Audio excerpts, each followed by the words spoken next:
Vamos a orar.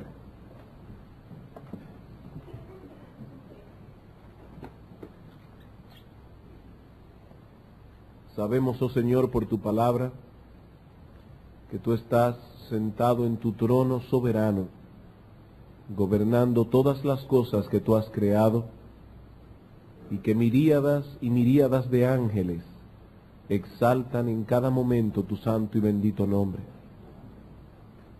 Señor, ¿qué son nuestras voces en comparación con el coro celestial? Cuando los serafines cantan continuamente delante de tu trono, Santo, Santo, Santo, Jehová de los ejércitos, toda la tierra está llena de tu gloria. Y sin embargo, oh Señor, cuán misericordioso eres tú que aceptas nuestras voces como una humilde ofrenda delante de ti. Y ahora, oh Señor, que hemos presentado nuestras alabanzas en tu presencia y nos disponemos a escuchar tu palabra, queremos también traer nuestros corazones como una ofrenda, para que tú abras nuestro entendimiento y podamos atesorar tu palabra en nuestro corazón. Señor, bendícenos y suple la debilidad de tu siervo que ha de exponer tu palabra, sobre todo al contemplar el tema tan solemne que tenemos en esta hora. Te lo suplicamos en el nombre de Jesús nuestro Señor. Amén.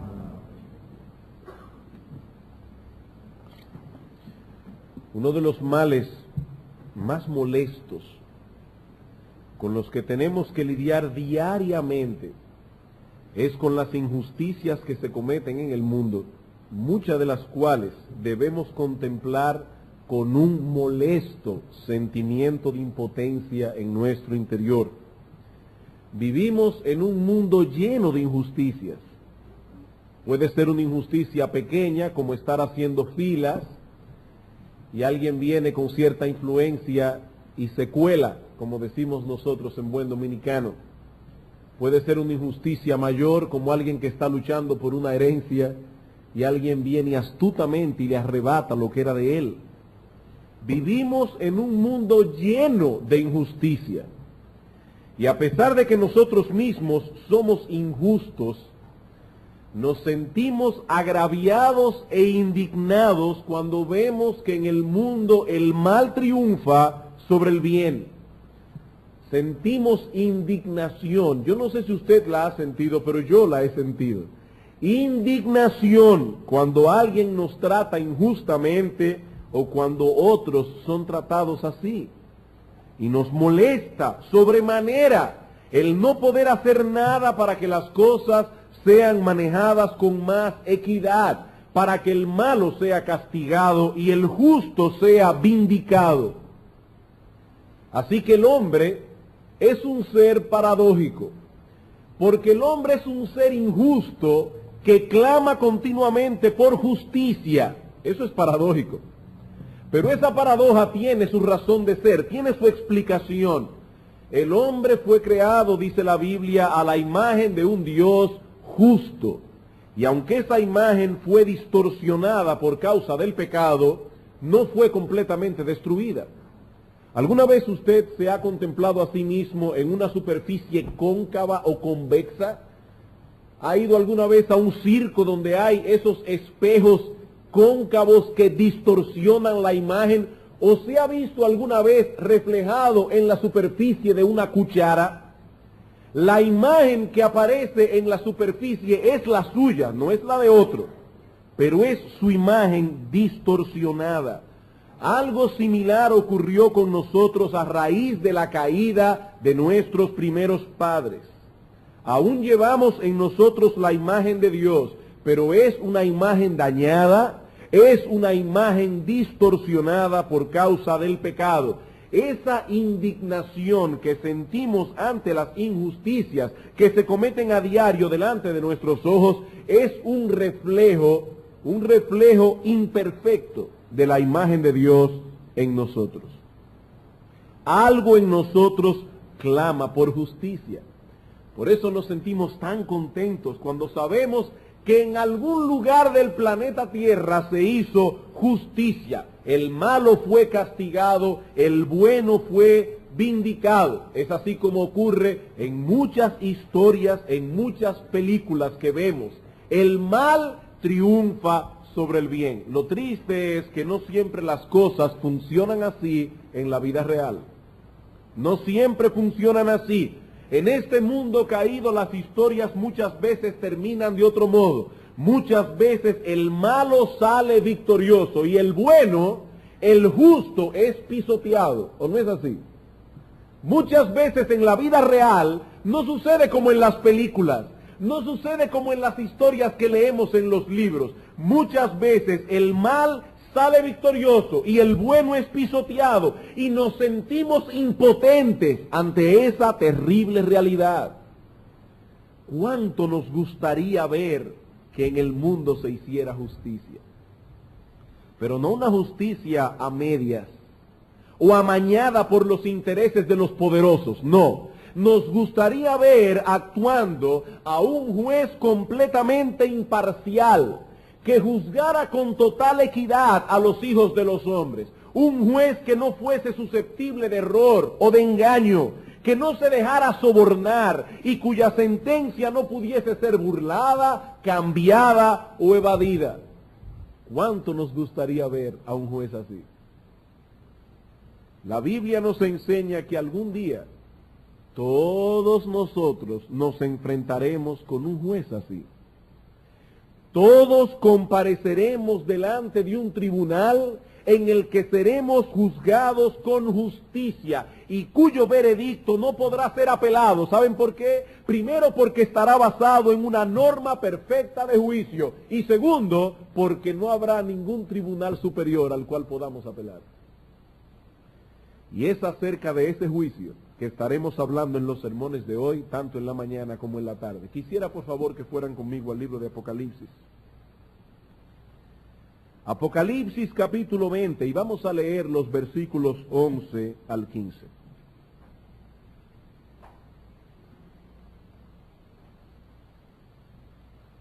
Y dice así la palabra de Dios. Y vi un gran trono blanco, y al que estaba sentado en él, de delante del cual huyeron la tierra y el cielo, y ningún lugar se encontró para ellos. Y vi a los muertos grandes y pequeños de pie ante Dios. Y los libros fueron abiertos, y otro libro fue abierto, el cual es el libro de la vida. Y fueron juzgados los muertos por las cosas que estaban escritas en los libros según sus obras. Y el mar entregó los muertos que había en él, y la muerte y el Hades entregaron los muertos que había en ellos, y fueron juzgados cada uno según sus obras. Y la muerte y el Hades fueron lanzados al lago de fuego. Esta es la muerte segunda, y el que no se halló inscrito en el libro de la vida fue lanzado al lago de fuego. Hace unos domingos atrás iniciamos una serie de sermones sobre escatología bíblica, y por diversas razones esta serie tuvo que ser suspendida precisamente cuando nos encontrábamos en medio del estudio de Apocalipsis capítulo 20. Recuerden que habíamos estado estudiando en la escuela dominical la Confesión de Fe de Londres de 1689. Y cuando llegamos a los últimos dos capítulos que tratan sobre las cosas finales, los pastores entendimos necesario parar la serie de sermones que habíamos estado llevando todo el año pasado sobre el Sermón del Monte y parte de este año, para dar una serie de sermones sobre escatología. Hasta ahora hemos estudiado los primeros 10 versículos del capítulo 20 de Apocalipsis. En la mañana de hoy comenzaremos a tratar con los versículos 11 al 15, cuyo tema central es el gran juicio del trono blanco, lo que conocemos como el juicio final.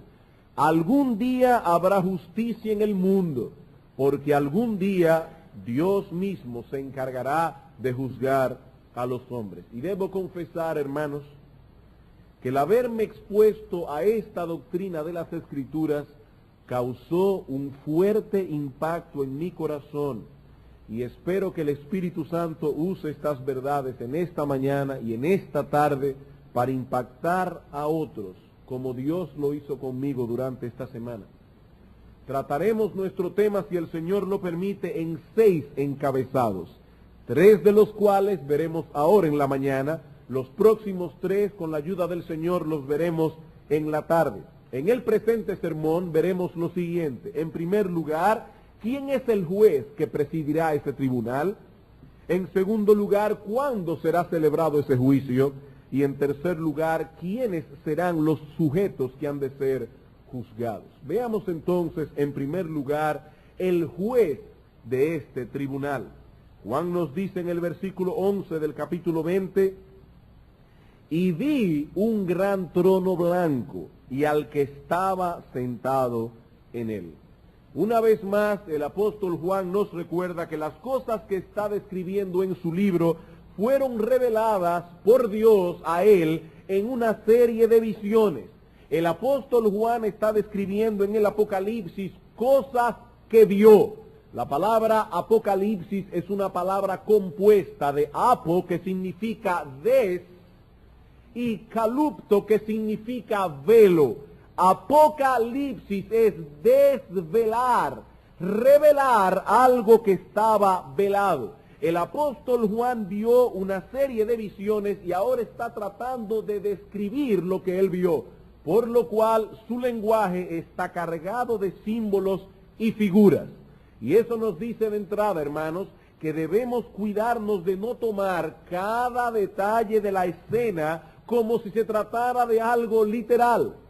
Juan está describiendo una visión y su lenguaje está cargado de símbolos y figuras. No podemos tratar de entender cada detalle que aparece en el libro de Apocalipsis como si se tratara de un detalle literal. Pero por otra parte debemos cuidarnos de perder de vista, en medio de todos esos símbolos y figuras, las realidades que se intentan transmitir a través de ellos. ¿Qué quiero decir? Que es un lenguaje simbólico, pero que describe algo real y tangible. Juan nos dice aquí que él vio un gran trono blanco y a uno sentado en el trono. La palabra trono nos indica de inmediato que hay alguien allí que tiene autoridad para gobernar y para juzgar, alguien que es soberano. La intención del autor al decirnos que él vio un gran trono blanco, no es que usted ahora trate de hacer un esfuerzo imaginativo y figurarse que en el cielo hay un trono grande pintado de blanco y una figura humana sentada en él. No, hermanos. Lo que se intentan comunicar, o lo que se intenta comunicar, es que ese trono pertenece a alguien que posee una autoridad infinita. Es un gran trono. Y por otra parte se nos quiere indicar que ese juez soberano gobierna todos sus asuntos con equidad y justicia. Es un gran trono blanco, inmaculado, puro, justo, santo, perfecto.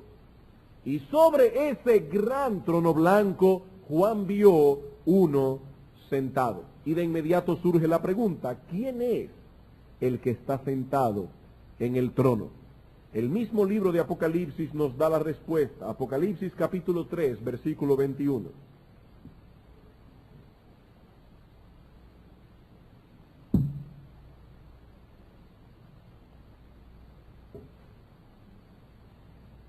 Apocalipsis capítulo 3, versículo 21 tiene la respuesta. Dice el apóstol Juan, o el Señor, perdón, a través de su apóstol: al que venciere, le daré que se siente conmigo en mi trono, así como yo he vencido y me he sentado con mi Padre en su trono. Hermanos, voy a repetir lo mismo. Juan está hablando aquí en un lenguaje simbólico. Dios es espíritu, dice la Biblia. Y por lo tanto, cuando se habla aquí de un trono y de que aún Dios el Padre está sentado en él, debemos entender que se habla de la autoridad de Dios y de su gobierno sobre todas las cosas creadas. Ese trono, Dios el Padre lo comparte con Dios el Hijo, en virtud de su obra mesiánica. ambos están sentados en el trono, ambos compartiendo la autoridad, ambos compartiendo el juicio. Por lo tanto, lo más apropiado sería decir que el juez de ese tribunal del juicio final es Dios el Padre, quien juzgará a todos los hombres por medio de Dios el Hijo. Dios el Padre, dice el apóstol Pedro en primera de Pedro capítulo 1 versículo 17, y si invocáis por Padre a aquel que sin acepción de personas juzga todas las cosas, es Dios el Padre, pero Él ha delegado autoritativamente su juicio en Dios el Hijo. Vamos a ver algunos textos. Mateo capítulo 25. Mateo capítulo 25. ¿Quién es el juez del tribunal? Dios el Padre, quien juzgará a todos los hombres por medio de Dios el Hijo. Dios el Padre ha delegado el juicio en el Hijo. En Mateo capítulo 25, versículo 31 al 32, dice: cuando el Hijo del Hombre venga en su gloria y todos los santos ángeles con él, entonces se sentará en su trono de gloria y serán reunidas delante de él todas las naciones, y apartará los unos de los otros como aparta el pastor las ovejas de los cabritos. Dios el Hijo juzgará a las naciones. Juan capítulo 5, versículo 22.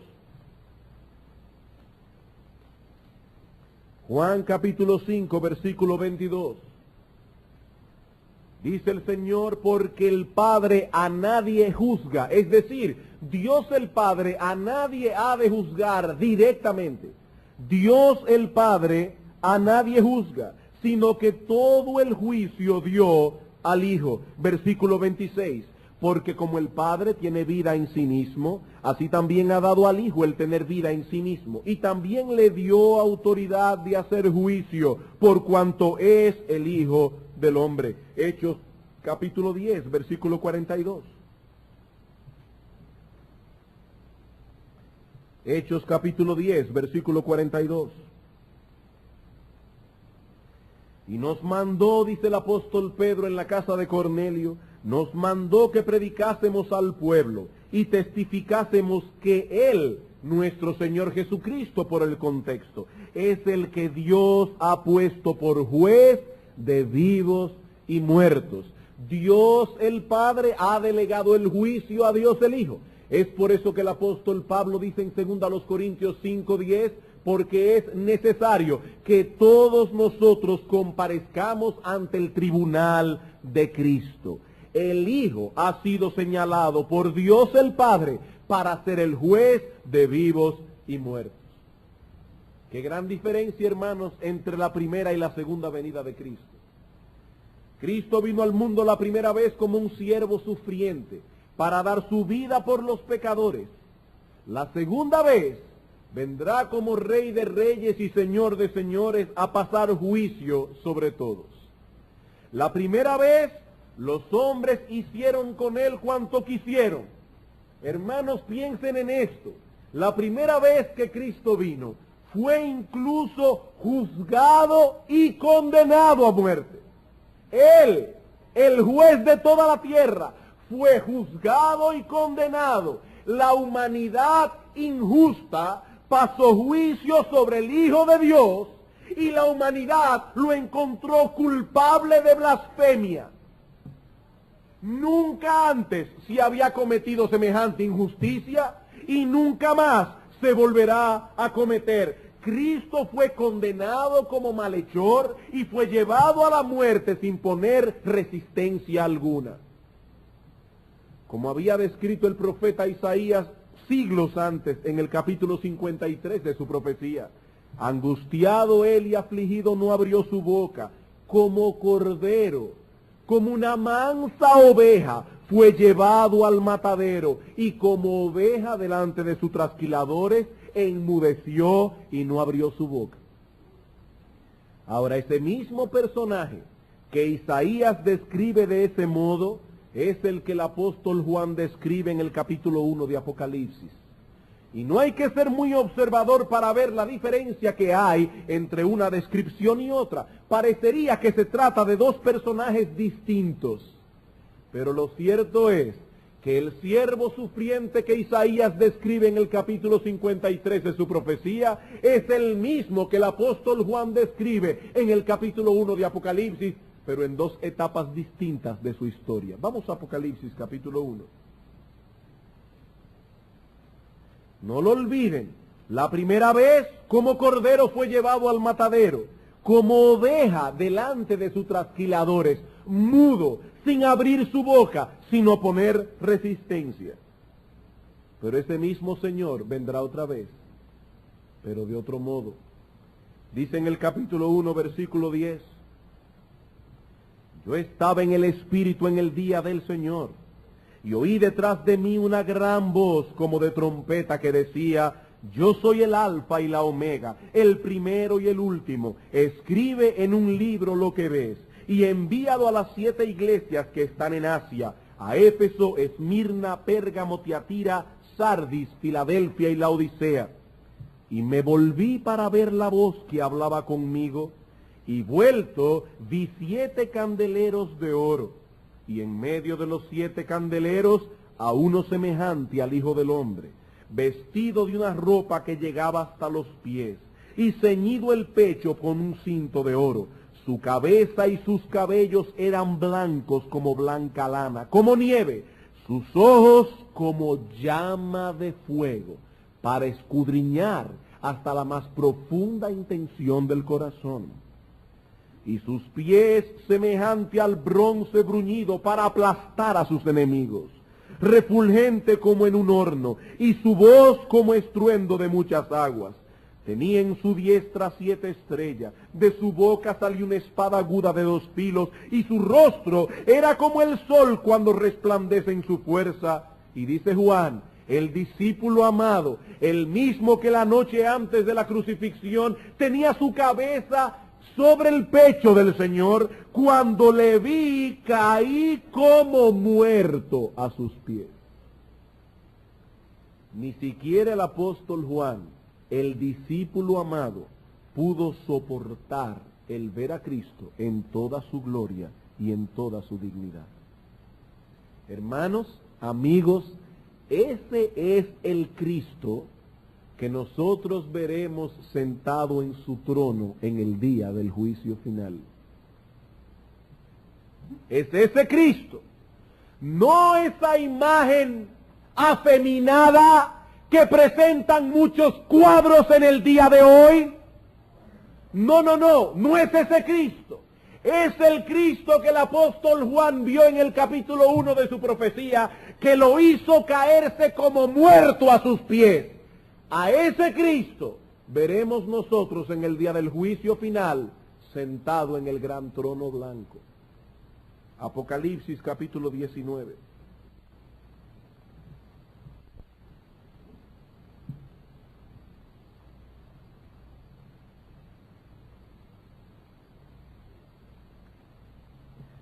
Entonces vi el cielo abierto, versículo 11. Y he aquí un caballo blanco, y el que lo montaba se llamaba Fiel y Verdadero, y con justicia juzga y pelea. Sus ojos eran como llama de fuego, y había en su cabeza muchas diademas, y tenía un nombre escrito que ninguno conocía sino él mismo. Estaba vestido de una ropa teñida en sangre, y su nombre es el Verbo de Dios.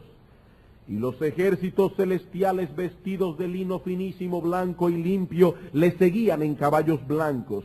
De su boca sale una espada aguda para herir con ella las naciones, y él las regirá con vara de hierro. Y él pisa el lagar del vino del furor y de la ira del Dios Todopoderoso, y en su vestidura y en su muslo tiene escrito este nombre: Rey de Reyes y Señor de Señores.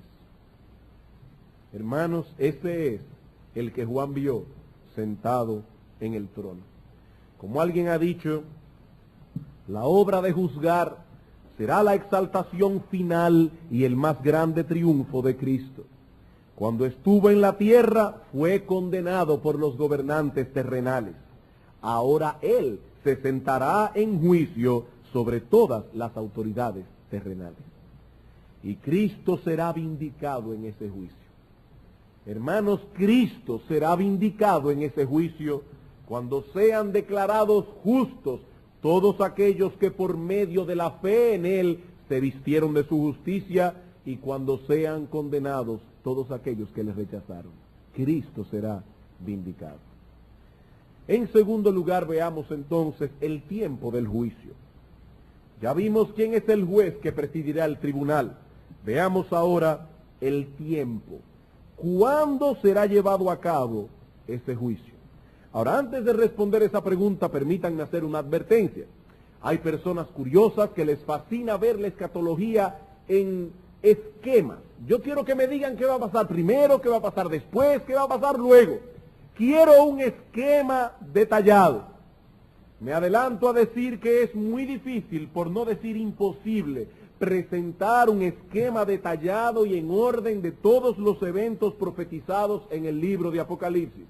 De hecho, como hemos visto ya en sermones anteriores, las profecías bíblicas no pretenden ser una historia detallada escrita de antemano. Ese no fue el propósito de Dios. Eso hubiese satisfecho nuestra curiosidad, pero Dios no pretende satisfacer a los curiosos a través de su palabra, sino más bien alimentar a las ovejas y llamar a los pecadores al arrepentimiento. Dios no inspiró a los autores sagrados para entretener cabras, sino para alimentar ovejas. Y nosotros, por lo tanto, no estamos aquí para entretener cabras. Estamos aquí para alimentar ovejas y para llamar a los pecadores al arrepentimiento. Así que si usted vino esperando un esquema detallado, lo siento, yo no lo tengo. Pero al menos podemos decir con toda certeza que el juicio descrito en este pasaje será llevado a cabo al final de esta era presente, cuando concluya este periodo de tiempo que la Biblia describe como este siglo, para dar paso al siglo venidero. Ah, pastor, ya entendí. Eso quiere decir que el juicio será llevado a cabo en el año 2000. No, eso no es lo que yo quiero decir.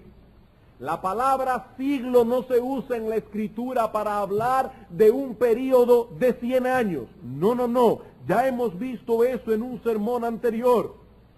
Que nadie salga por ahí diciendo que en esta iglesia se enseña que el juicio final será llevado a cabo en el año 2000. El día y la hora nadie lo sabe.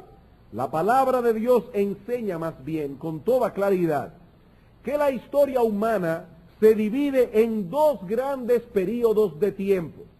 No de 100 años, no sabemos de qué tiempo, pero hay dos grandes periodos de tiempo cualitativamente distintos el uno del otro.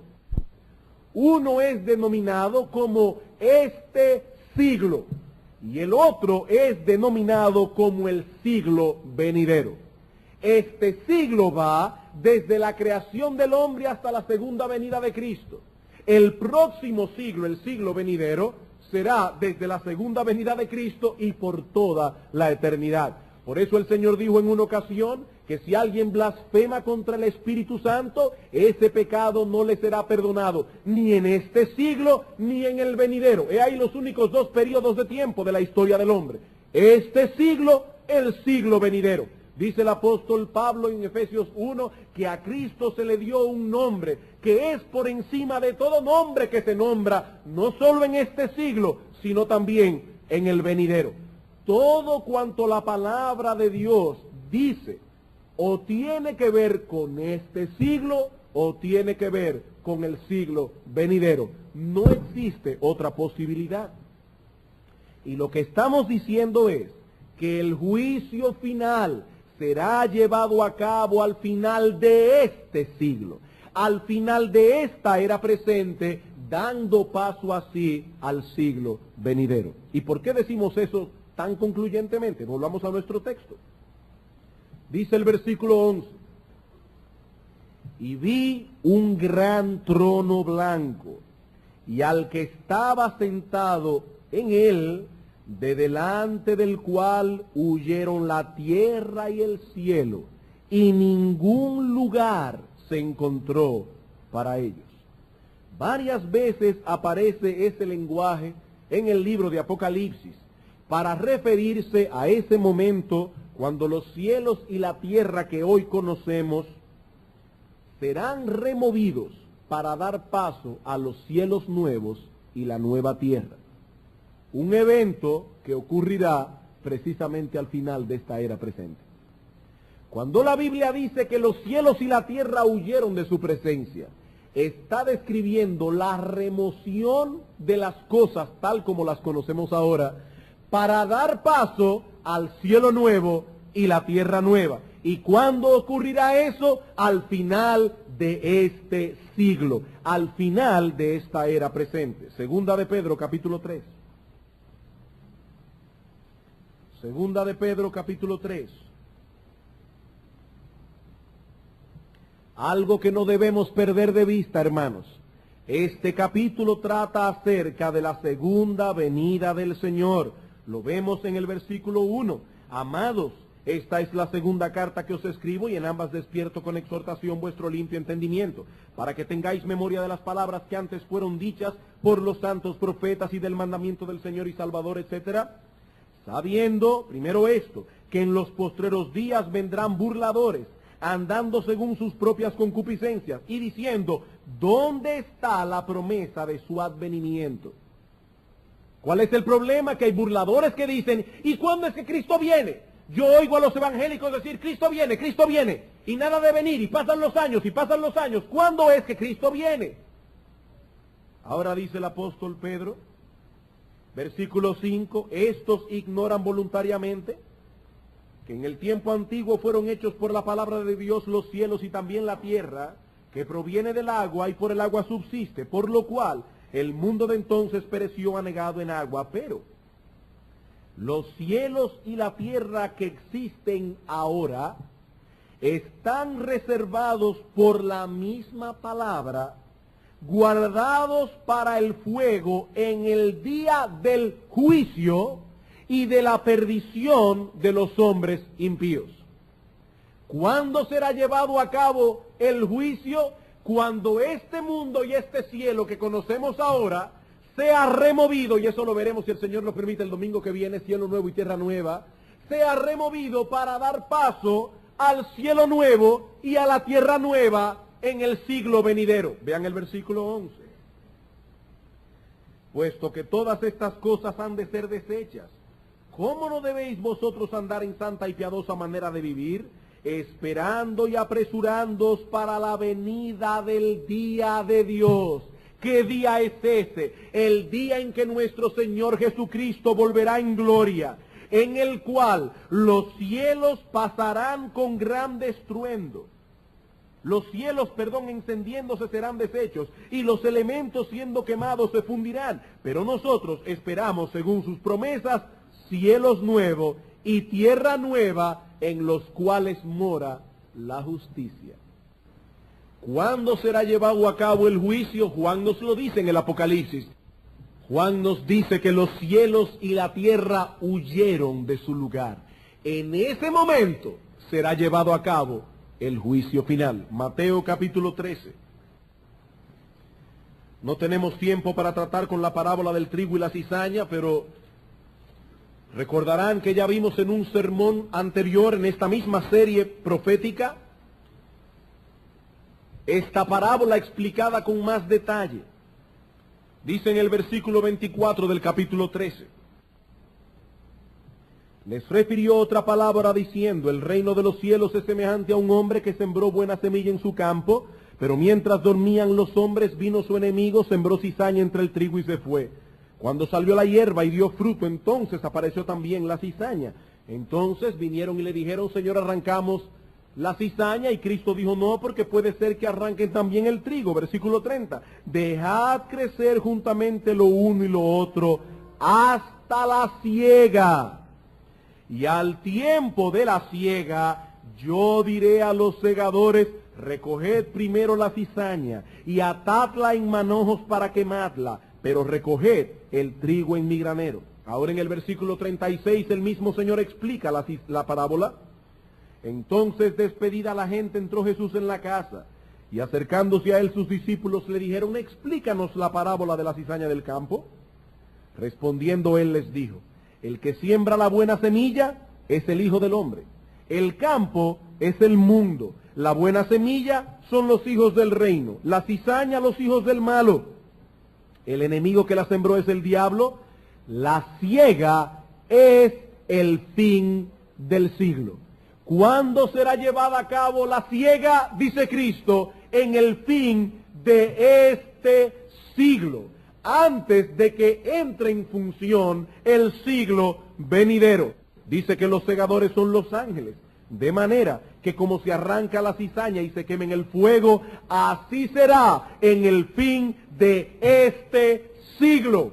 Enviará el Hijo del Hombre a sus ángeles y recogerán de su reino a todos los que sirven de tropiezo y a los que hacen iniquidad, y los echarán en el horno de fuego. Allí será el lloro y el crujir de dientes. Entonces los justos resplandecerán como el sol en el reino de su Padre. El que tiene oídos, oiga. Hermanos, ¿cuándo es la siega? ¿Cuándo es que será apartado el trigo de la cizaña? ¿Cuándo será llevado a cabo ese juicio? Cristo dice, en un lenguaje que no da lugar a ambigüedades alguna, será llevado a cabo en el fin de este siglo. Pero veamos nuestro texto una vez más. Apocalipsis, capítulo 20.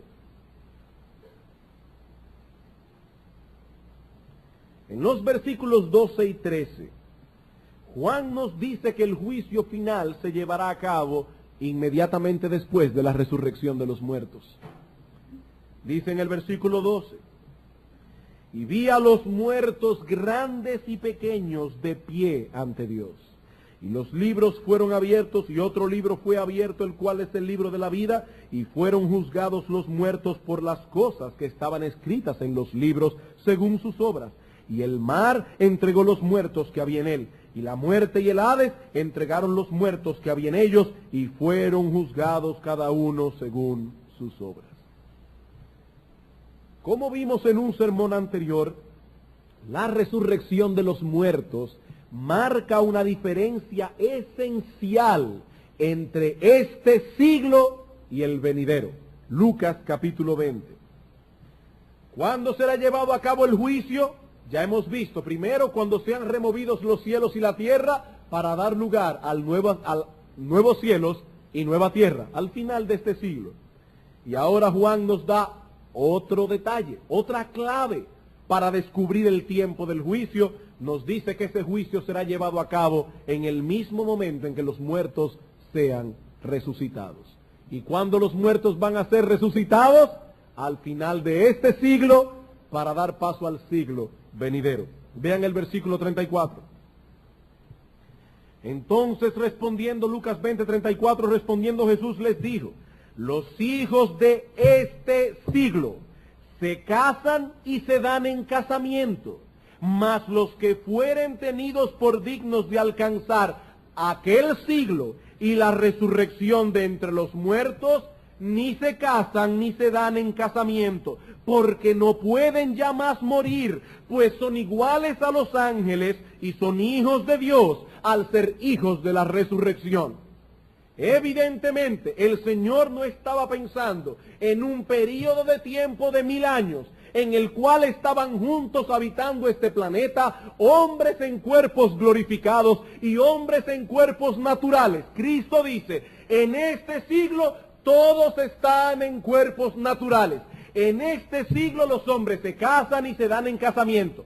En aquel siglo no será así. Los que hayan sido tenidos por dignos de alcanzar aquel siglo, todos estarán en cuerpos glorificados, todos serán hijos de la resurrección. Así que es la resurrección, hermanos, lo que cambia dramáticamente, o lo que marca dramáticamente la diferencia entre este siglo y el siglo venidero. ¿Y cuándo será llevado a cabo el juicio final? Precisamente en la resurrección. En la resurrección, cuando todos los muertos sean resucitados y se presenten delante de Dios. Juan capítulo 5.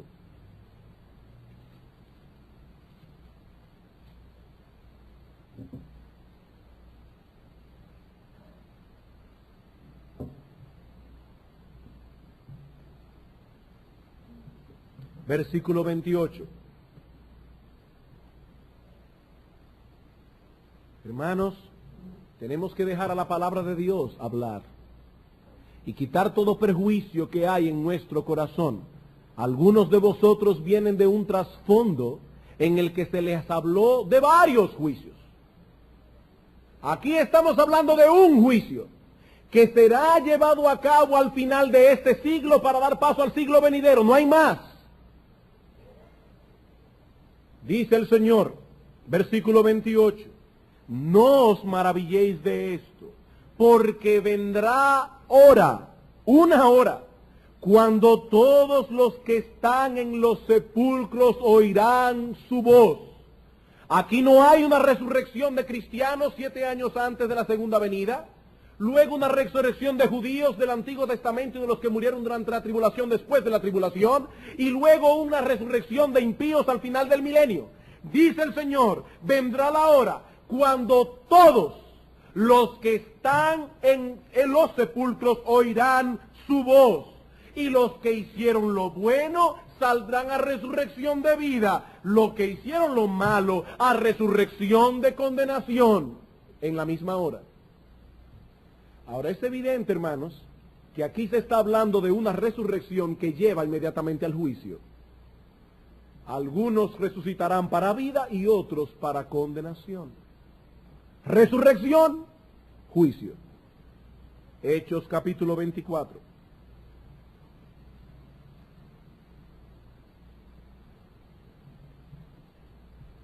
Son dos destinos distintos para los resucitados, pero todos resucitan al mismo tiempo.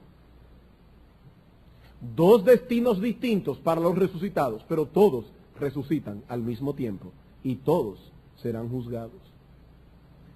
Hechos capítulo 24, versículo 14 y 15.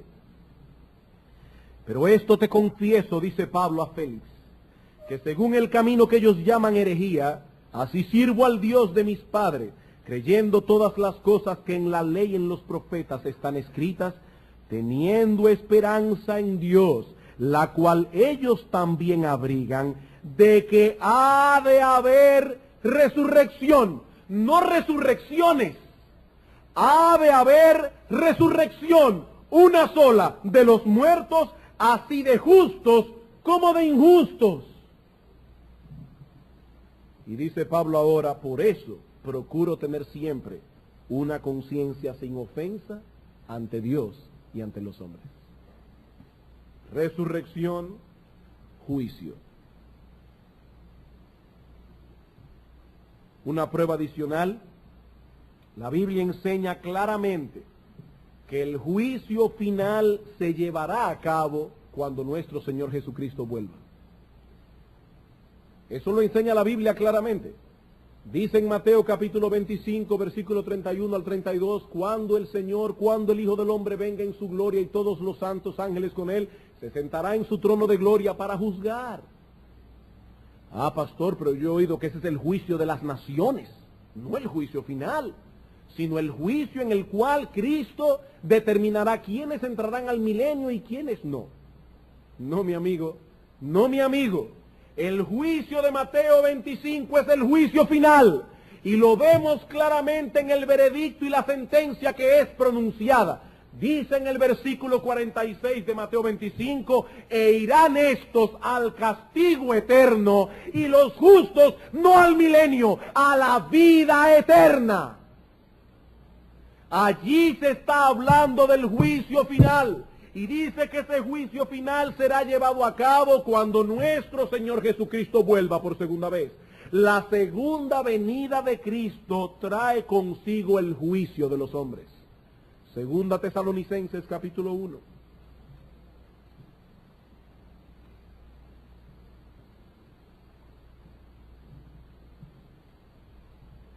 Y hermanos, repito lo que he dicho muchas veces en esta serie, lo que yo estoy predicando aquí hoy.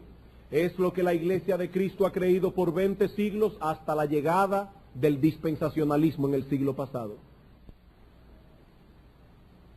Y me alegro, hermanos, de estar caminando por el mismo camino que trillaron nuestros padres en la fe, porque me siento más seguro. Dice el apóstol Pablo, versículo 6, porque es justo delante de Dios pagar con tribulación a los que os atribulan, y a vosotros que sois atribulados, daros reposo con nosotros, cuando se manifieste el Señor Jesús desde el cielo con los ángeles de su poder, en llama de fuego. ¿Para qué? Para dar retribución a los que no conocieron a Dios, ni obedecen al evangelio de nuestro Señor Jesucristo, los cuales sufrirán pena de eterna perdición. Es evidente que el juicio ha sido celebrado. Recibirán pena de eterna perdición, excluidos de la presencia del Señor y de la gloria de su poder. ¿Cuándo? Cuando venga en aquel día, para ser glorificado en sus santos y ser admirado en todos los que creyeron. El Señor vuelve, los santos le admiran, los impíos son condenados. Todo eso el día de su segunda venida. La segunda venida de Cristo será de gozo y alegría para unos, de llanto y lamentación para otros. Y no la lamentación de aquel que se arrepiente de su pecado, sino la lamentación de aquel que ha descubierto aterrado que el día de su juicio ha llegado. Hermanos, ¿cuándo será celebrado el juicio de Apocalipsis 20? Al final de esta era presente, cuando el cielo y la tierra sean removidos para dar paso al cielo nuevo y a la tierra nueva, cuando los muertos sean resucitados, cuando el Señor Jesucristo vuelva por segunda vez. Y esto confirma una vez más lo que hemos dicho en otras ocasiones en esta misma serie de sermones. Y es que el esquema escatológico de las Escrituras es muy simple. Yo no estoy diciendo con eso que no hay detalles complicados. Estoy diciendo que el esquema general de las Escrituras, hermanos, es muy simple. Al final de esta era presente, Cristo vendrá por segunda vez. Los muertos serán resucitados y todos compareceremos ante el tribunal de Dios. Unos irán al castigo eterno, otros a la vida eterna. ¿Acaso podría haber un esquema más sencillo? Aquí no hay lugar para varias venidas de Cristo, para varias resurrecciones, para varios juicios. Cristo viene, los muertos resucitan, los hombres son juzgados. De ese modo concluye esta era presente y comienza la era venidera. Eso es todo. Hermanos, eso es todo. Bien, ya hemos visto entonces quién es el juez que presidirá el tribunal, el momento en que será llevado a cabo el juicio. Veamos ahora en tercer lugar los sujetos que serán juzgados. ¿Quiénes serán juzgados en ese juicio? Volvamos a nuestro texto otra vez.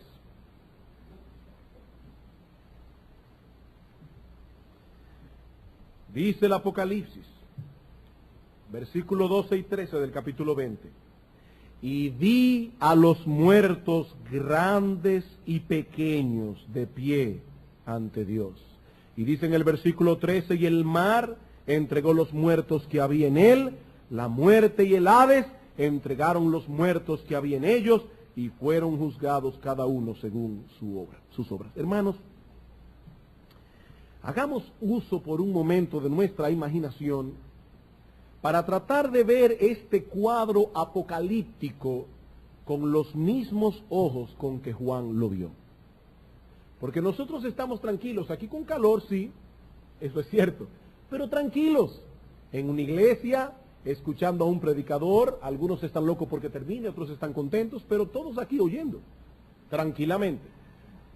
Pero hermanos, cuando el apóstol Juan vio esto por primera vez, él no estaba en una iglesia sentado tranquilamente con un abanico en el techo escuchando a un predicador. El apóstol Juan estaba desterrado en la isla de Patmos, sufriendo persecución de manos del pagano, poderoso y cruel imperio romano. Dice el apóstol Juan en el capítulo 1, versículo 9, yo Juan, vuestro hermano y copartícipe vuestro en la tribulación, en el reino y en la paciencia de Jesucristo, estaba en la isla llamada Patmos, por causa de la palabra de Dios y el testimonio de Jesucristo. Es allí donde estaba Juan, sufriendo en carne propia las injusticias de un mundo caído que aborrece a Dios y que aborrece todo lo bueno. Un mundo en el cual muchas veces los hombres impíos y poderosos usan su poder, su posición, su influencia para afectar, atacar, perseguir la iglesia de Cristo. Y Juan estaba viviendo todo eso. Cuán impactante debió haber sido para él constatar que en ese juicio el poder del hombre ya no servirá para nada.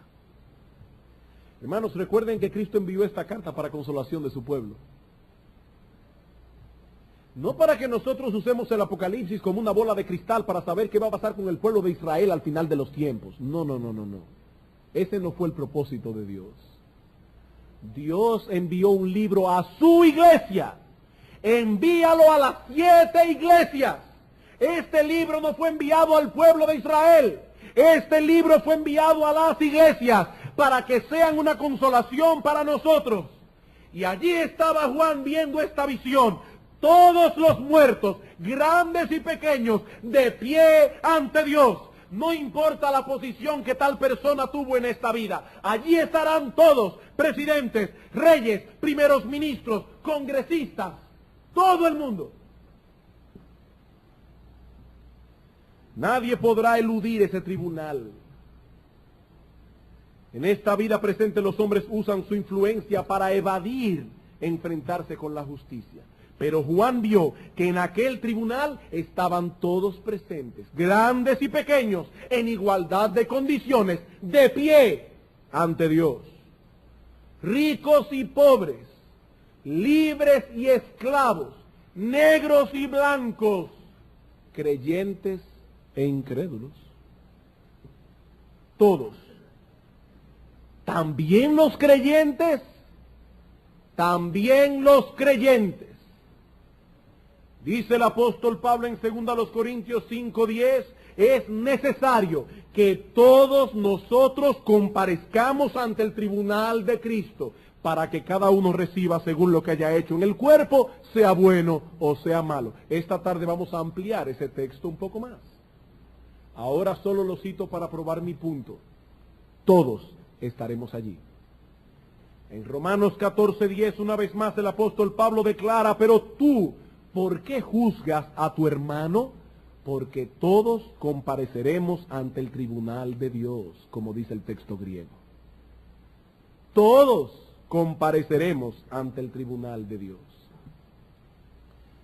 Algunos dicen que solo los impíos estarán en el juicio final del que habla Apocalipsis 20. Y uno de los argumentos que usan es el hecho de que dice el versículo 13 de Apocalipsis 20 que la muerte y el Hades entregaron sus muertos. Y el argumento es este. La palabra Hades significa infierno. Si se habla aquí de que fueron juzgados los que estaban en el Hades, evidentemente no puede tratarse de cristianos, porque las almas de los cristianos que mueren van al cielo, no al infierno. El problema de este argumento es que la palabra Hades no siempre significa infierno. Sí significa infierno en muchos textos de las Escrituras, lo mismo que la palabra Seol.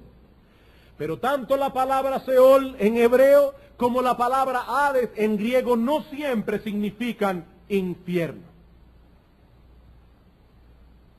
La palabra Hades es usada aquí para hablar figurativamente de la región donde van a parar los muertos, las almas sin sus cuerpos, sea que estén en el cielo o en el infierno. En ese sentido, hermanos, todos los que mueren van al Hades, en el sentido de que todos van a esta existencia donde el alma conscientemente, no inconscientemente como dicen los adventistas, conscientemente estarán separadas del cuerpo, ya sea en el cielo o en el infierno. ¿Y cómo podemos probar eso? Muy sencillo, hermanos. Cristo, cuando murió, fue al Hades. Cuando Cristo murió, fue al Hades.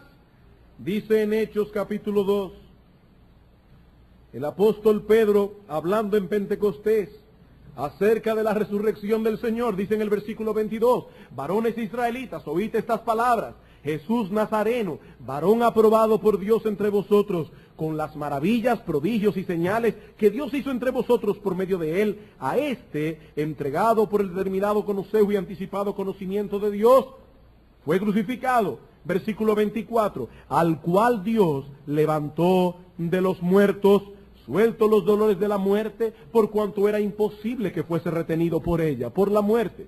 Y ahora explica, porque David dice de él, veía al Señor siempre delante de mí, porque está a mi diestra no seré conmovido, por lo cual mi corazón se alegró y se gozó mi alma, y aún mi carne descansará en esperanza, porque no dejarás mi alma en el Hades, ni permitirás que tu santo vea corrupción. Y ahora explica Pedro, varones hermanos, se os puede decir libremente del patriarca David que murió y fue sepultado, y su sepulcro está con nosotros hasta el día de hoy. Pero siendo profeta y sabiendo que con juramento Dios le había jurado que de su descendencia en cuanto a la carne levantaría al Cristo, viéndolo antes, habló de la resurrección de Cristo, que su alma no fue dejada en el Hades. Hermanos, cuando Cristo murió no fue al infierno. Cuando Cristo murió, le dijo al ladrón que estaba crucificado a su diestra o a su derecha, no sabemos, hoy estarás conmigo, no en el infierno, en el paraíso. Y dice las Escrituras que el alma de Cristo fue al Hades. Así que la palabra Hades no siempre significa infierno. Cuando dice allí que el Hades entregó los muertos que había en ellos, está diciendo simplemente en un lenguaje figurado que todos los que habían muerto fueron resucitados para presentarse en el tribunal de Dios. Y ese todos incluye creyentes e incrédulos. Una prueba adicional la tenemos en el mismo texto. Vamos a Apocalipsis 20.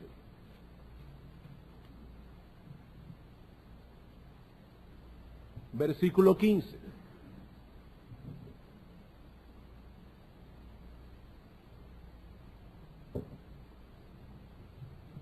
Y el que no se halló inscrito en el libro de la vida fue lanzado en el lago de fuego. ¿Qué implica eso? Evidentemente, hermanos, que muchos fueron encontrados en ese libro. En el juicio había personas que fueron buscadas en el libro y no fueron encontradas. Había personas que fueron buscadas en el libro y sí fueron encontradas, porque en ese juicio había creyentes e incrédulos. Todos, hermanos, creyentes y no creyentes, se presentarán delante del trono del juicio. Ay, pastor, pero yo había leído en Juan 5:24 que ya no había ninguna condenación para los que estaban en Cristo Jesús, y lo mismo dice Romanos 8:1. Sí, no habrá condenación para los creyentes, pero sí habrá juicio. No habrá condenación, pero sí habrá juicio. Todos seremos llamados a cuenta. En Hebreos 10:30 dice que el Señor juzgará a su pueblo. Hermanos, muchos toman con ligereza sus vidas cristianas porque sencillamente no piensan en la realidad del juicio. Sí es cierto que el creyente no debe temerle al juicio, en el sentido de que sabe que no será condenado. Pero el hecho de saber que tendremos que dar cuenta a Dios en ese día, hermanos, eso debe incentivarnos a luchar con nuestras corrupciones y a esforzarnos en el servicio del Señor. Esa visión ligera que algunos tienen del cristianismo, de que todo es gozo, gozo, gozo, esa visión ligera de la fe cristiana no es bíblica. La Biblia habla del temor que deben tener los cristianos al pensar que algún día tendrán que dar cuenta de sí en el tribunal de Cristo. Y hermanos, las dos cosas deben estar presentes, gozo y reverencia, si somos cristianos balanceados. El apóstol Pablo dice en 2 Corintios 5:10, es necesario que todos nosotros comparezcamos ante el tribunal de Cristo, para que cada uno reciba según lo que haya hecho en el cuerpo, sea bueno o sea malo. ¿Y qué dice él en el versículo siguiente? Pero no se preocupen, cristianos, No le den mente a eso. Ustedes ya fueron declarados inocentes. Eso es lo que dice Pablo. Pablo dice, no, conociendo pues el temor del Señor, persuadimos a los hombres. Precisamente porque sé que algún día tendré que presentarme delante de Dios, mi corazón se llena de temor para persuadir a los hombres. O el texto que leímos en Hechos 24, donde dice el apóstol Pablo mismo a Félix, precisamente porque creo en una resurrección de justos y de injustos, procuro tener una vida sin ofensa delante de Dios y delante de los hombres. ¿Por qué? ¿Por qué, Pablo? Si no hay condenación para los que están en Cristo Jesús, ¿por qué esa preocupación, Pablo? Porque yo sé que algún día tendré que dar cuenta delante de Dios. Romanos capítulo 14.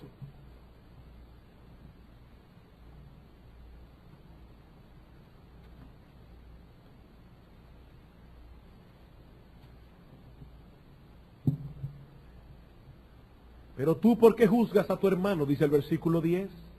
O tú también, ¿por qué menosprecias a tu hermano? Porque todos compareceremos ante el tribunal de Dios, dicen la mayoría de los manuscritos.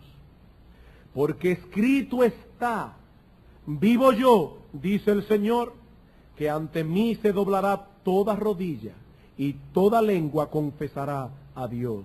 Y ahora miren cómo Pablo saca conclusiones prácticas. De manera que cada uno de nosotros dará a Dios cuenta de sí.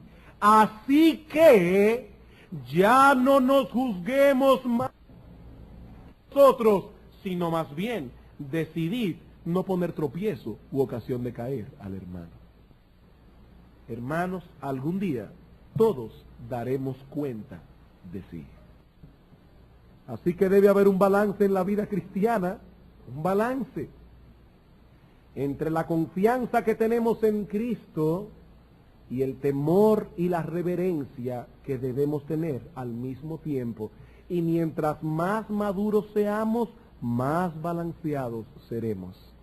Por un lado, la Biblia llama al creyente a gozarse en el hecho de que ha sido aceptado por Dios en base a la justicia perfecta de Jesucristo. No es por nuestras buenas obras que somos aceptados delante de Dios. Si fuese así, hermanos, estaríamos perdidos. Pero la Biblia no da pie, hermanos, escuchen esto. La Biblia no da pie a pensar que porque somos salvos por la justicia de Cristo y no por nuestras obras, que entonces podemos ser ligeros con respecto a nuestro obrar. No, hermanos, la Biblia no enseña tal cosa. Eso lo ampliaremos con más detalles esta tarde, pero por ahora solo me limitaré a citar un texto más en el Nuevo Testamento. Primera de Pedro, capítulo 1.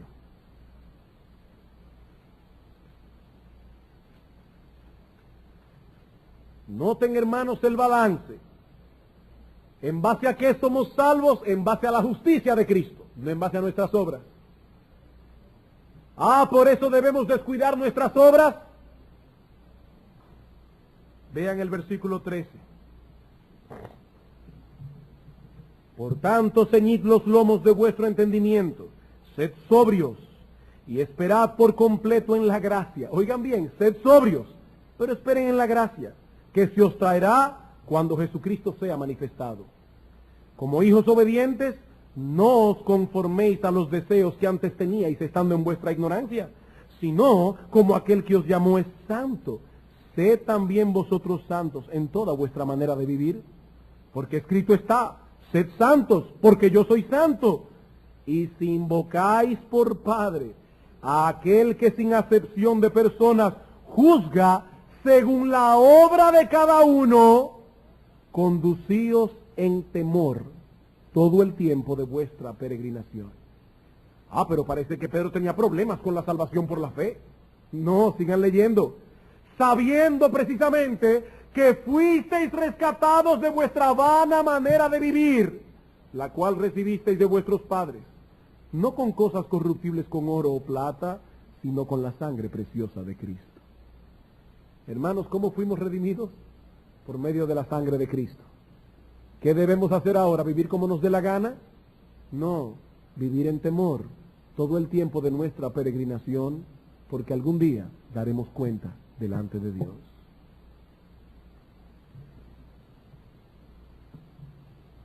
El pensar, hermanos, que vivimos delante de los ojos de aquel que algún día será nuestro juez, debe llevarnos a vivir en temor todo el tiempo de nuestra peregrinación. Un temor que no excluye al mismo tiempo el gozo de saber que he sido aceptado en base a la justicia perfecta de Cristo. Las dos cosas deben estar en mi corazón. Y mi amigo, ya para concluir, en lo que a ti respecta, considera esto con cuidado, mi amigo. Algún día te presentarás delante de Dios a dar cuenta de tu vida. Tu vida ha sido hasta ahora un libro abierto delante de Dios. La Biblia dice en Hebreos 4:13 que todas las cosas están desnudas y abiertas ante los ojos de aquel a quien tenemos que dar cuenta. Nadie podrá alegar inocencia en este tribunal, nadie podrá decir que fue acusado injustamente.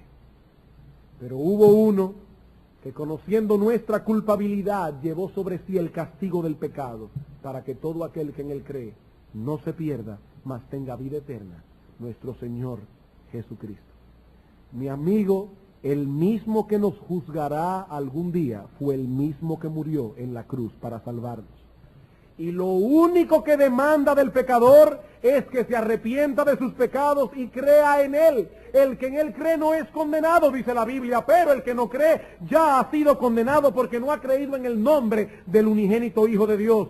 No es por obras que somos salvos, sino por creer en Él. El que en Él cree no es condenado. Esa es la promesa de Dios y Dios no puede mentir. Pero óyeme bien, mi amigo, y sé que hace calor. Pero si sigues en tu obstinación y en tu vida de pecado, solo habrá un veredicto posible para ti en el día del juicio. Veredicto que ya fue declarado de antemano por nuestro Señor Jesucristo en Mateo 25. Apartaos de mí, malditos, al fuego eterno preparado para el diablo y sus ángeles. Mi amigo, ese juicio es tan real como el hecho de que me estás oyendo predicar en esta mañana. Y quiera Dios abrir tus oídos para que escuches y abrir tu corazón para que atesores lo que estás oyendo. Porque algún día te presentarás delante de Dios. ¿Y cómo resonarán estas palabras en el día del juicio? Cuando recuerdes que fuiste advertido y que rechazaste la advertencia. Maldecirás el día que naciste. No, mi amigo, esto no es un juego. Esto no es un juego. Maldecirás la hora que tu madre te dio a luz. Y estas palabras que estás oyendo hoy añadirán aflicción a tus prisiones en el infierno. Pero mi amigo, no tiene por qué ser así. No tiene por qué ser así. Quiera Dios que ese día estés más bien en ese grupo del que Cristo habla también en Mateo 25, el cual escuchará estas palabras del Señor: venid, benditos de mi Padre, heredad el reino preparado para vosotros desde antes de la fundación del mundo. Mi amigo, quiera Dios que el día del juicio tú estés en ese grupo. Vamos a orar. Padre nuestro que estás en los cielos, gracias, oh Padre bendito, por las advertencias que tenemos en tu palabra. Oh Señor y Dios nuestro, perdónanos porque muchas veces tomamos nuestra vida con ligereza, olvidando que algún día, oh Señor, tendremos que dar cuenta delante de ti. Padre, ayuda a tu iglesia, para que cada uno de sus miembros aprenda a vivir en temor todo el tiempo de su peregrinación. Y mira, oh Padre, aquellos que están aquí en esta mañana sin arrepentimiento. Oh Dios, abre el entendimiento de estas personas y trae los cautivos a la obediencia a Cristo. Te lo suplicamos en su nombre. Amén.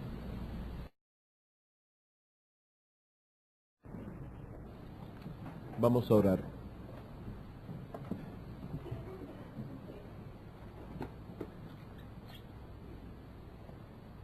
Sabemos, oh Señor, por tu palabra, que tú estás sentado en tu trono soberano, gobernando todas las cosas que tú has creado, y que miríadas y miríadas de ángeles exaltan en cada momento tu santo y bendito nombre. Señor, ¿qué son nuestras voces en comparación con el coro celestial? Cuando los serafines cantan continuamente delante de tu trono, Santo, Santo, Santo, Jehová de los ejércitos, toda la tierra está llena de tu gloria.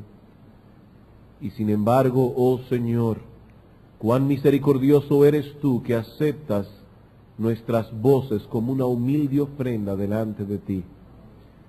Y ahora, oh Señor, que hemos presentado nuestras alabanzas en tu presencia y nos disponemos a escuchar tu palabra, queremos también traer nuestros corazones como una ofrenda, para que tú abras nuestro entendimiento y podamos atesorar tu palabra en nuestro corazón.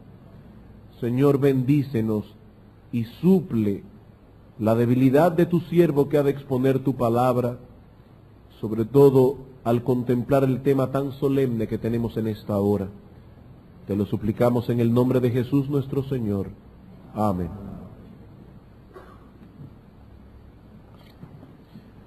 Uno de los males más molestos con los que tenemos que lidiar diariamente es con las injusticias que se cometen en el mundo, muchas de las cuales debemos contemplar con un molesto sentimiento de impotencia en nuestro interior. Vivimos en un mundo lleno de injusticias. Puede ser una injusticia pequeña, como estar haciendo filas, y alguien viene con cierta influencia y se cuela, como decimos nosotros en buen dominicano. Puede ser una injusticia mayor, como alguien que está luchando por una herencia y alguien viene astutamente y le arrebata lo que era de él. Vivimos en un mundo lleno de injusticia. Y a pesar de que nosotros mismos somos injustos, nos sentimos agraviados e indignados cuando vemos que en el mundo el mal triunfa sobre el bien. Sentimos indignación. Yo no sé si usted la ha sentido, pero yo la he sentido. Indignación cuando alguien nos trata injustamente o cuando otros son tratados así. Y nos molesta sobremanera el no poder hacer nada para que las cosas sean manejadas con más equidad, para que el malo sea castigado y el justo sea vindicado. Así que el hombre es un ser paradójico, porque el hombre es un ser injusto que clama continuamente por justicia. Eso es paradójico. Pero esa paradoja tiene su razón de ser, tiene su explicación. El hombre fue creado, dice la Biblia, a la imagen de un Dios justo. Y aunque esa imagen fue distorsionada por causa del pecado, no fue completamente destruida. ¿Alguna vez usted se ha contemplado a sí mismo en una superficie cóncava o convexa? ¿Ha ido alguna vez a un circo donde hay esos espejos cóncavos que distorsionan la imagen? ¿O se ha visto alguna vez reflejado en la superficie de una cuchara? La imagen que aparece en la superficie es la suya, no es la de otro, pero es su imagen distorsionada. Algo similar ocurrió con nosotros a raíz de la caída de nuestros primeros padres. Aún llevamos en nosotros la imagen de Dios, pero es una imagen dañada, es una imagen distorsionada por causa del pecado. Esa indignación que sentimos ante las injusticias que se cometen a diario delante de nuestros ojos es un reflejo imperfecto de la imagen de Dios en nosotros. Algo en nosotros clama por justicia. Por eso nos sentimos tan contentos cuando sabemos que en algún lugar del planeta Tierra se hizo justicia. El malo fue castigado, el bueno fue vindicado. Es así como ocurre en muchas historias, en muchas películas que vemos. El mal triunfa sobre el bien. Lo triste es que no siempre las cosas funcionan así en la vida real. No siempre funcionan así. En este mundo caído las historias muchas veces terminan de otro modo. Muchas veces el malo sale victorioso y el bueno, el justo, es pisoteado. ¿O no es así? Muchas veces en la vida real no sucede como en las películas, lanzado al lago de fuego. Hace unos domingos atrás iniciamos una serie de sermones sobre escatología bíblica y por diversas razones esta serie tuvo que ser suspendida precisamente cuando nos encontrábamos en medio del estudio de Apocalipsis capítulo 20. Recuerden que habíamos estado estudiando en la escuela dominical la Confesión de Fe de Londres de 1689 y cuando llegamos a los últimos 2 capítulos que tratan sobre las cosas finales, los pastores entendimos necesario parar la serie de sermones que habíamos estado llevando todo el año pasado sobre el Sermón del Monte y parte de este año, para dar una serie de sermones sobre escatología. Hasta ahora hemos estudiado los primeros 10 versículos del capítulo 20 de Apocalipsis. En la mañana de hoy comenzaremos a tratar con los versículos 11 al 15, cuyo tema central es el gran juicio del trono blanco, lo que conocemos como el juicio final. Algún día habrá justicia en el mundo, porque algún día Dios mismo se encargará de juzgar a los hombres. Y debo confesar, hermanos, que el haberme expuesto a esta doctrina de las Escrituras causó un fuerte impacto en mi corazón y espero que el Espíritu Santo use estas verdades en esta mañana y en esta tarde para impactar a otros como Dios lo hizo conmigo durante esta semana. Trataremos nuestro tema, si el Señor lo permite, en 6 encabezados, 3 de los cuales veremos ahora en la mañana. Los próximos 3, con la ayuda del Señor, los veremos en la tarde. En el presente sermón veremos lo siguiente. En primer lugar, ¿quién es el juez que presidirá ese tribunal? En segundo lugar, ¿cuándo será celebrado ese juicio? Y en tercer lugar, ¿quiénes serán los sujetos que han de ser juzgados? Veamos entonces, en primer lugar, el juez de este tribunal. Juan nos dice en el versículo 11 del capítulo 20, y vi un gran trono blanco y al que estaba sentado en él. Una vez más, el apóstol Juan nos recuerda que las cosas que está describiendo en su libro fueron reveladas por Dios a él en una serie de visiones. El apóstol Juan está describiendo en el Apocalipsis cosas que vio. La palabra Apocalipsis es una palabra compuesta de apo, que significa des, y calupto, que significa... No sucede como en las historias que leemos en los libros. Muchas veces el mal sale victorioso y el bueno es pisoteado y nos sentimos impotentes ante esa terrible realidad. ¿Cuánto nos gustaría ver que en el mundo se hiciera justicia? Pero no una justicia a medias o amañada por los intereses de los poderosos, no. Nos gustaría ver actuando a un juez completamente imparcial, que juzgara con total equidad a los hijos de los hombres. Un juez que no fuese susceptible de error o de engaño, que no se dejara sobornar y cuya sentencia no pudiese ser burlada, cambiada o evadida. ¿Cuánto nos gustaría ver a un juez así? La Biblia nos enseña que algún día todos nosotros nos enfrentaremos con un juez así. Todos compareceremos delante de un tribunal en el que seremos juzgados con justicia y cuyo veredicto no podrá ser apelado. ¿Saben por qué? Primero, porque estará basado en una norma perfecta de juicio, y segundo, porque no habrá ningún tribunal superior al cual podamos apelar. Y es acerca de ese juicio que estaremos hablando en los sermones de hoy, tanto en la mañana como en la tarde. Quisiera por favor que fueran conmigo al libro de Apocalipsis. Apocalipsis capítulo 20, y vamos a leer los versículos 11 al 15.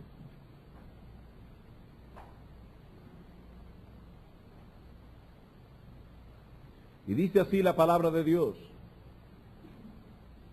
Y vi un gran trono blanco, y al que estaba sentado en él, de delante del cual huyeron la tierra y el cielo, y ningún lugar se encontró para ellos.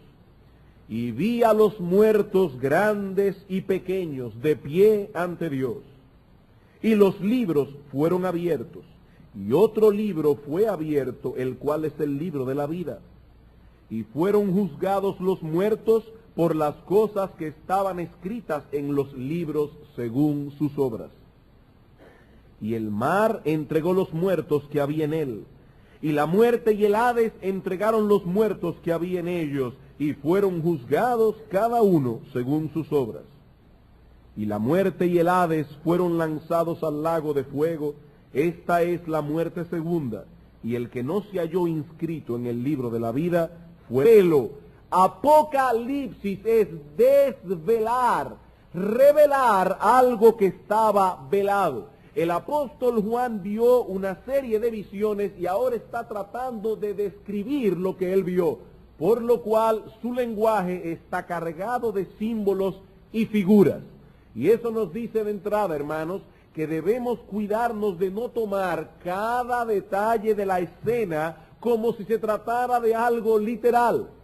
Juan está describiendo una visión y su lenguaje está cargado de símbolos y figuras. No podemos tratar de entender cada detalle que aparece en el libro de Apocalipsis como si se tratara de un detalle literal.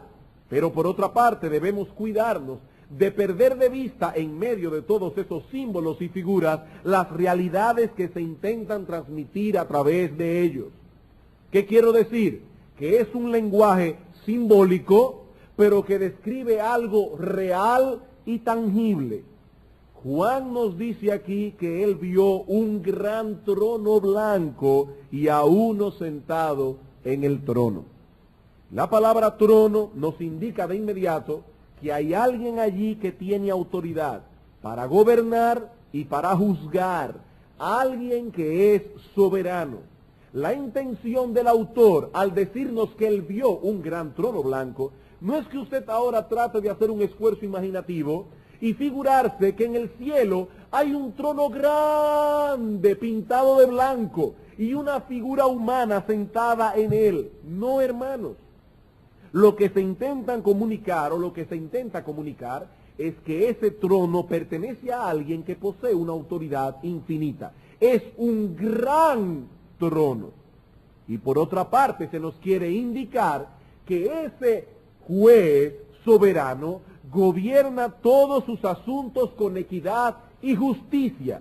Es un gran trono blanco, inmaculado, puro, justo, santo, perfecto. Y sobre ese gran trono blanco, Juan vio uno sentado. Y de inmediato surge la pregunta, ¿quién es el que está sentado en el trono? El mismo libro de Apocalipsis nos da la respuesta. Apocalipsis capítulo 3, versículo 21.